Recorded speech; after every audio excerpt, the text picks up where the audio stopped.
ayat yang kelima. Injil Lukas pasal yang keempat ayat yang kelima.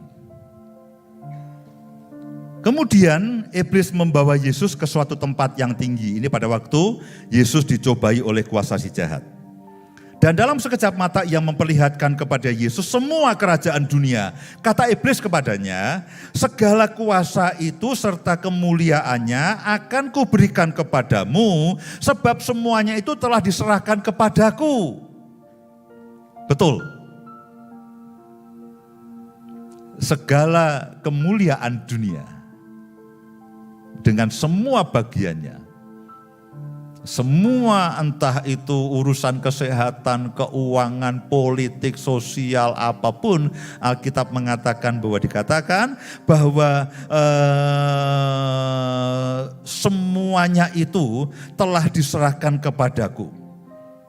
Dalam sekejap mata yang memperlihatkan kepada seluruh kerajaan dunia serta kemuliaannya akan kuberikan kepadamu, sebab semuanya itu telah diserahkan kepadaku dan aku memberikannya kepada siapa saja yang aku kehendaki. Jadi jika engkau menyembah aku, seluruhnya itu akan menjadi milikmu. Iblis berkata kepada Tuhan Yesus, kamu lihat itu seluruh kerajaan dunia dan semua kemuliaannya akan kuberikan kepadamu. Kenapa iblis bisa menawarkan kepada Yesus? Karena memang seluruh kerajaan dunia dan kemuliaannya sudah diserahkan kepada iblis. Ya. Kalau saudara tanya, Pak, apakah elit global itu ada? Ada. Apakah elit global itu menguasai semuanya? Ya. Apakah dia menguasai teknologi? Ya. Dia menguasai ekonomi? Ya. Saudara baca itu, buku-buku itu, saya baca buku, ya. Katanya badan-badan yang ada di dunia juga dikuasai, disusupi, iya. Loh kok iya? Loh lah iyalah, gimana sih udah iya itu? Alkitab juga ngomong begitu, bahwa dunia ini di bawah si jahat, iya. Teknologi, kesehatan, keuangan, ekonomi, sosial, politik, semuanya dan sebagainya, iya. Lupa itu kan kayak di teori konspirasi. Teori konspirasi mungkin sebagian ada benarnya. Mungkin. Tapi bahwa Alkitab juga mengatakan bahwa seluruh kerajaan dunia dan semua kemuliaannya itu telah diserahkan kepada iblis, iya. Tapi saya dan saudara itu berasal daripada Allah. Orang-orang benar, mereka yang hidup di dunia yang jahat ini. Tetapi mereka akan keluar sebagai pemenang. Mereka tidak pernah melarikan diri dan mereka tidak pernah ketakutan. Mereka menaklukkan keadaan karena Tuhan menyertai dan menolong mereka. Karena itulah pada pagi hari ini firman mengatakan pertolongan Tuhan dari si jahat.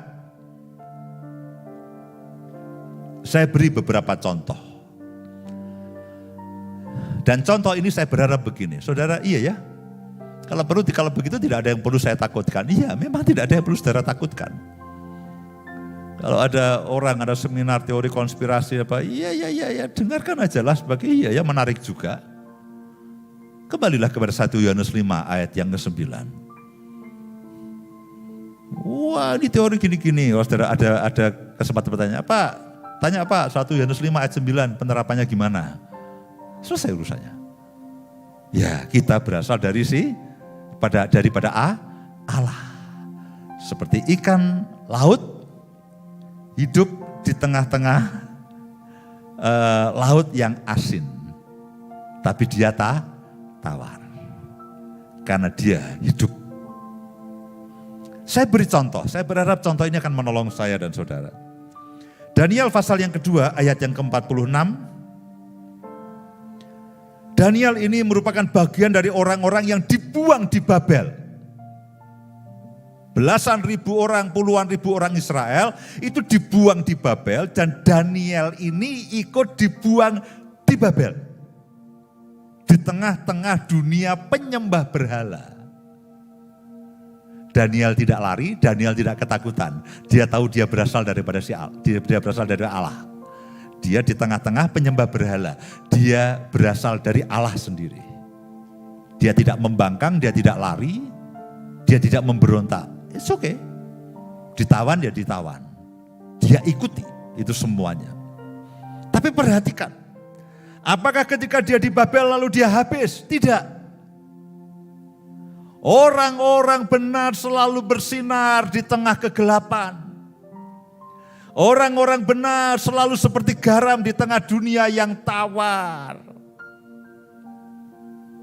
Jadi jangan pernah melarikan diri. Brian, kau tidak perlu melarikan diri kembali ke Soe. Lalu cari pelosok, nggali gua di Soe. Tidak perlu. Tenang aja. Daniel pasal yang kedua ayat yang ke-46. Lalu sujudlah Raja Nebukadnezar serta menyembah Daniel. Setelah satu peristiwa, juga dititahkannya mempersembahkan korban dan bau-bauan kepadanya. Ayat yang ke-47. Berkatalah Raja kepada Daniel, sesungguhnya lah Allahmu itu Allah yang mengatasi segala Allah dan yang berkuasa atas segala raja dan yang menyingkapkan rahasia-rahasia. Sebab engkau telah dapat menyingkapkan rahasia itu, mimpi daripada Nebukadnezar. Ayat yang 48. Lalu Raja memuliakan Daniel, dianugerahinya lah dengan banyak pemberian yang besar dan dibuatnya dia menjadi penguasa atas seluruh wilayah Babel dan menjadi kepala semua orang bijaksana di Babel. Ayat yang 49. Atas permintaan Daniel, Raja menyerahkan pemerintahan itu wilayah Babel itu kepada Sadrak, Mesak dan Abednego, sedang Daniel sendiri tinggal di istana raja. Mereka berempat ini ada di bawah pembuangan di Babel, mereka ada di dalam tawanan di Babel, dan mereka tidak melarikan diri, mereka tenang saja. Karena mereka tahu meskipun mereka di tengah-tengah Babel, di tengah-tengah para penyembah berhala, mereka tahu bahwa mereka berasal daripada si Allah, berasal dari Allah sendiri.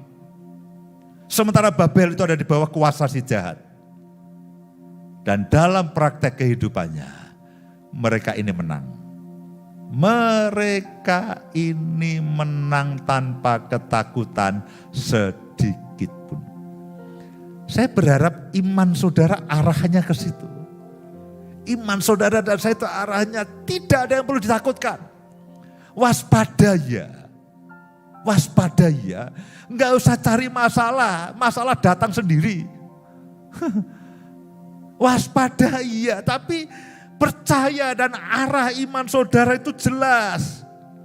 Jangan iman kita itu dikendalikan oleh ketakutan.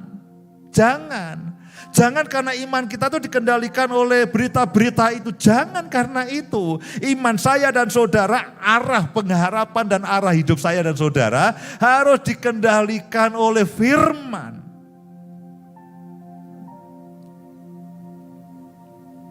Yusuf, Kejadian 41. Kejadian 41 ayat yang ke-37.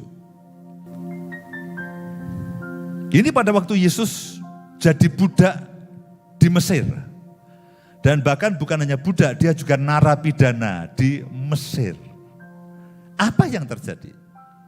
Saya ingin tunjukkan bahwa orang-orang benar itu tetap akan bersinar di tengah dunia yang gelap. Usul itu dipandang baik oleh Fir'aun dan oleh semua pegawainya. Lalu berkatalah Fir'aun kepada para pegawainya, mungkinkah kita mendapat orang seperti ini, seorang yang penuh dengan roh Allah? Saudara, berasal dari siapa?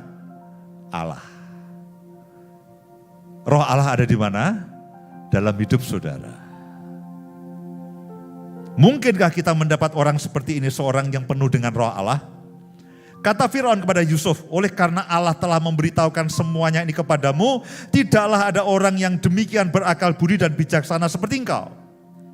Engkaulah menjadi kuasa atas istanaku dan kepada perintahmu seluruh rakyatku akan taat. Hanya tahta inilah kelebihanku daripadamu.